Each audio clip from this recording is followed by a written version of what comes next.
bon.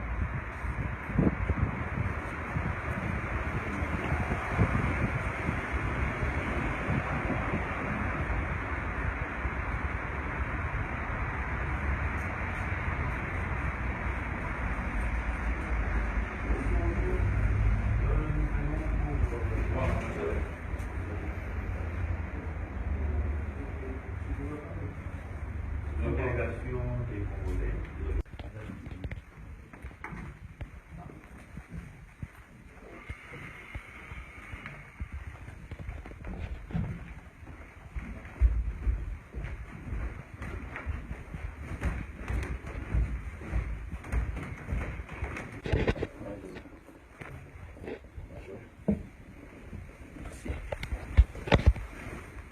Alors, nous vous remercions d'abord de votre hospitalité, de votre accueil, de votre disponibilité aussi pour nous écouter quelques minutes.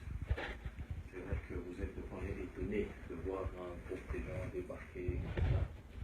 Nous sommes de la diaspora congolaise. Je crois que le drapeau congolais que je porte sur, qui reprend un peu nos idées, en gros.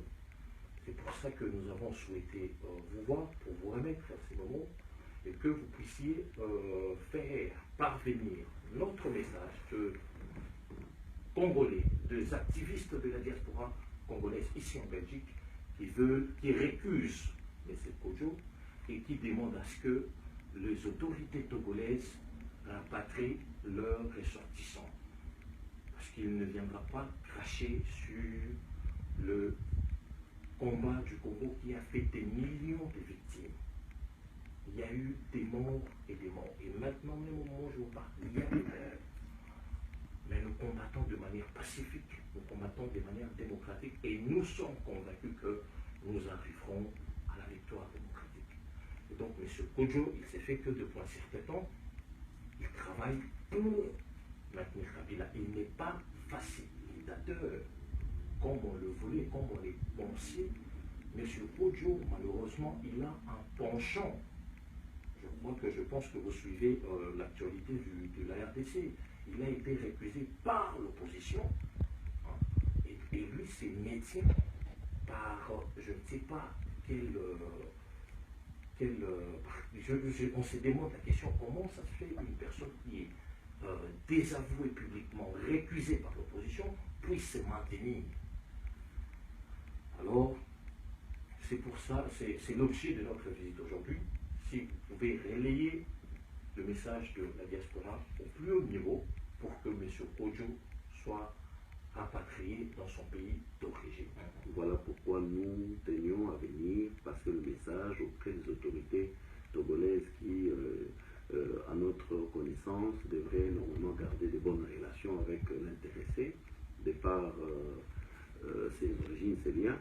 Mais par cela, nous espérons que d'autres conseils pourraient lui être prodigués au niveau interne du Togo, et nous espérons qu'à ce niveau-là, il peut peut-être bien le comprendre, que lorsque ça sort d'une tendance de ceux qui sont en conflit sur place au Congo. Voilà pourquoi nous avions voulu venir ici, et nous espérons que vous nous serez d'une utilité par rapport à cette démarche. Ok. Je vous remercie d'être venu à moi, à l'ambassade du Togo. Et je vous présente. Imaginaire dans un calcul qui dépend du dialogue. Or, le dialogue, il est d'abord lui-même une question de blocage. Donc, il faut sous-entendre, on est au-delà de 2 ans, 3 ans. Pratiquement dans un raisonnement d'un mandat complet.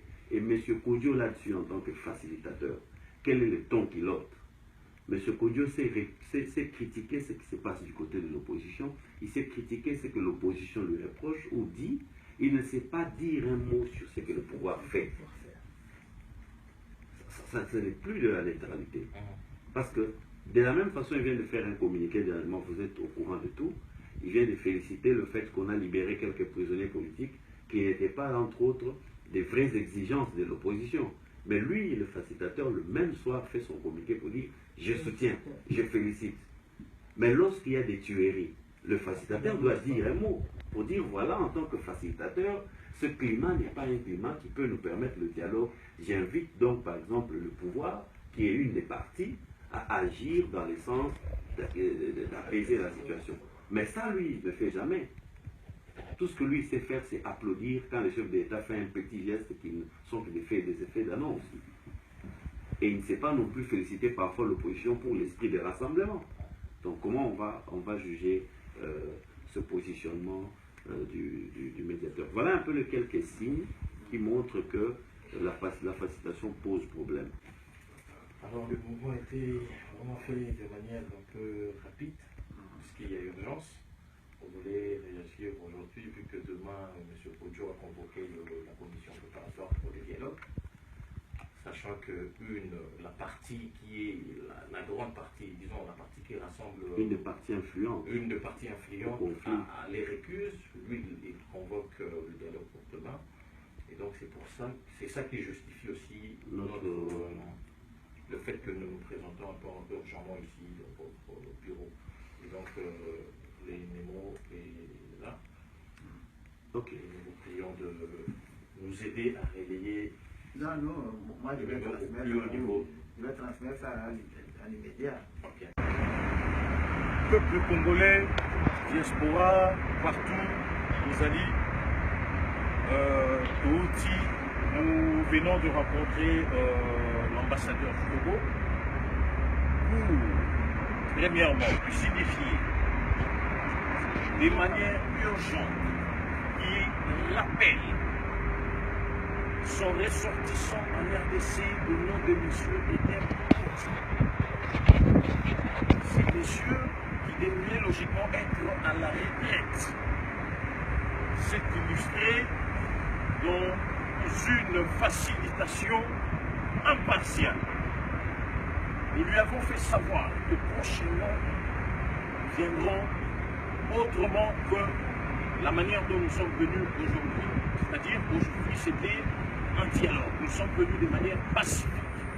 Nous demandons à tous nos Congolais, demain, vivement, qu'elle soit respectée et suivie sur l'ensemble du territoire national. Bandeko Telema, Makabo, Nyonso, les Aponabini, au Bangladesh. Il y aura encore des actions, ça c'est une première des séries d'actions que nous allons mener pour faire comprendre que M. Kodjo doit prendre à ses pics et ses pratiques et rentrer chez lui. On ne veut pas de lui, on ne veut plus de lui en RDC.